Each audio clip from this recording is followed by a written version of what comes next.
Canada. This is Chris Ghana from PureGrainAudio.com. Trivium is on stage right now, kind of warming up the crowd for Slipknot. I'm here with the man who doesn't really need an introduction, a band that doesn't need an introduction. This is Sid, also DJ Starchbeam, and Zero, the turntables for Slipknot. How's it going, dude? Good. Pretty good? So you guys got about 2 weeks left in North America before you head over to Europe for a couple months. You looking forward to Europe? And realistically, what are the fans like in Europe versus North America? Any crazy difference that you notice? Well, in Europe, a lot of the time we're doing like large festivals, so it's like it's festival season over the we're going to, so it's like a whole different animal when you're going to do a festival season in Europe as opposed to doing a normal tour in Europe. Right.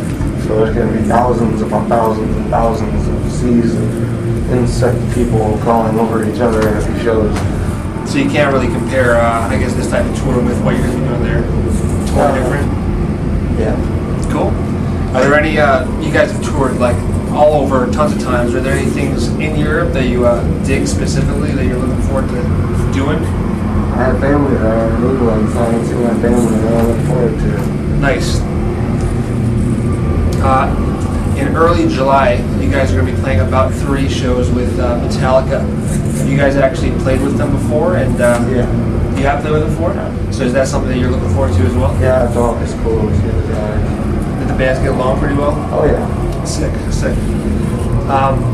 So we're pushing about a year since your newest album came out, All Hope Is Gone. It's done very well.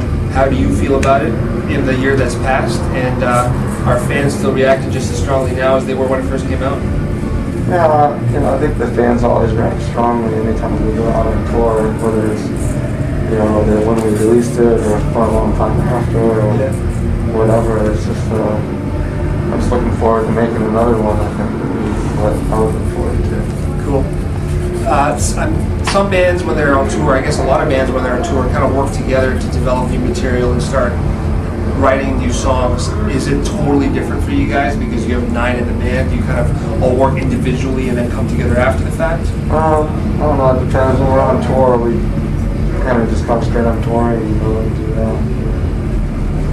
When it comes time to take, when we tour, we won't start writing until we're done touring a complete album cycle. Cool. So you focus more on the tour while you're on tour?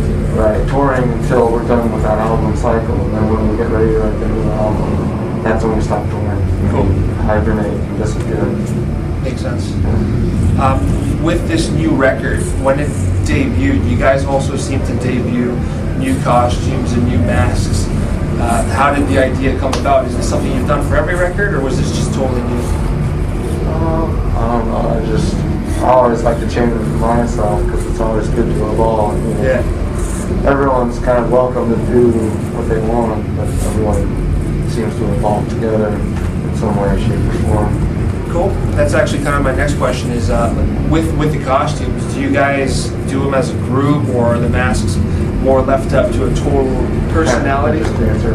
So totally individual. With this last record, you worked with a producer, Dave Portman. Sorry. Yeah. What was it like? Was, I guess, the general consensus from the band, did they have the same feelings towards working with a producer? Was it totally different for everyone involved? I didn't feel like he was really doing anything. Is that how everyone felt, or just yourself? Not everyone, but I'd say maybe the majority. So I guess at this point in your career, it's almost like you probably could have done it yourselves. You felt it was redundant? Yeah. That's the title, produced by Slipknot and Dave Portman. The show on there as producer. It's true. It was kind of a legal thing, He didn't want to let it go, and it was either pay him or get it done or whatever. Yeah. Chose the easier way. Makes sense. Last question. I want to keep you. Once you sign a contract, you can't kind of go without. No reneging. No reneging. You know what I'm saying? And not if the other person doesn't want that down. Definitely.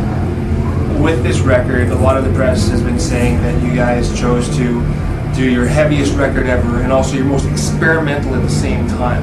Do you feel that's true? And if so, what are kind of the elements that you used to make that possible? I don't know. I think every album we make is always like the next best and the best.